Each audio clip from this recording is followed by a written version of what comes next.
When you think of EMS, you probably think of shows like Chicago Fire. These Hollywood shows portray EMS as a fast-paced, save-everyone's-life sort of field. I became interested in this job from the show Paramedics that used to be on the Discovery Channel. It showed true emergencies, gunshots, bad car wrecks, cardiac arrests, and on and on. By the time they dropped the patient off at the hospital, they were covered in blood, sweating, hair in their eyes, and out of breath. It's really not like that all the time. While we definitely do occasionally make a huge difference in someone's life, most of our calls are people who do not need an ambulance. Heck, some of these people don't even need to go to the hospital. So let me tell you what a day in the emergency medical field is like. First off, I work 2 24-hour shifts a week.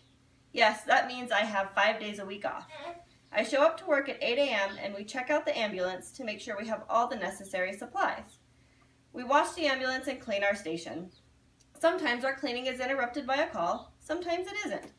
Once our station duties are done, we do any assigned continuing education classes for the month. Once those are done, and assuming we haven't got a call yet, we are free to do whatever we want, as long as we stay in our assigned area.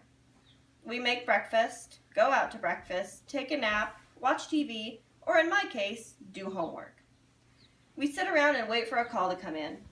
After each call, we have to write a report. Reports can take anywhere from 5 minutes for a call we were canceled on to over an hour for a call like a cardiac arrest. Now for the part that everyone thinks is awesome. I get paid to sleep. Sometimes. There are days I go to bed around 10 p.m. and get paid to sleep all night. Last week, however, I had a ridiculously busy shift. I didn't go to bed until 5 a.m. and woke back up at 7 a.m. for another call. I got 2 hours of sleep. Now, sleeping all night is rare, and being up all night is rare also. I would say on average we get up once or twice after midnight. At some point we get our first call of the day. Now, based on TV shows, we run out to the ambulance and drive as fast as we can with lights flashing and sirens blaring to go save someone's life. If someone's really having a medical emergency, we absolutely do this. However, I would say half the calls we go on, we don't use our lights or sirens, and we just drive normally.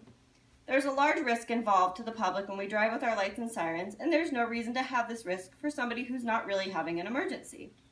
I've been on calls for people who have called 911 because they've had pink eye, because their hip has hurt for 3 years, or because they vomited once and don't have any gas in their car to drive themselves.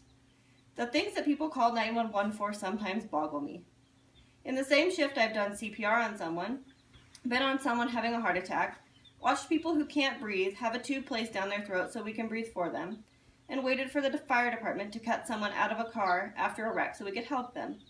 This is the most gratifying part of the job, when you help someone who truly needs help. EMS is a very rewarding career. I love helping people, even if I am just acting as a well-paid taxi driver or social worker. There are times we make differences in people's lives, and I love that feeling. I think the thing to remember is that Hollywood portrays our profession in an exaggerated way. Just like I started watching the show Paramedics on TV and was attracted to the fast-paced, make a difference, no calls are ever the same, a show about what we really do on a daily basis wouldn't be quite as interesting.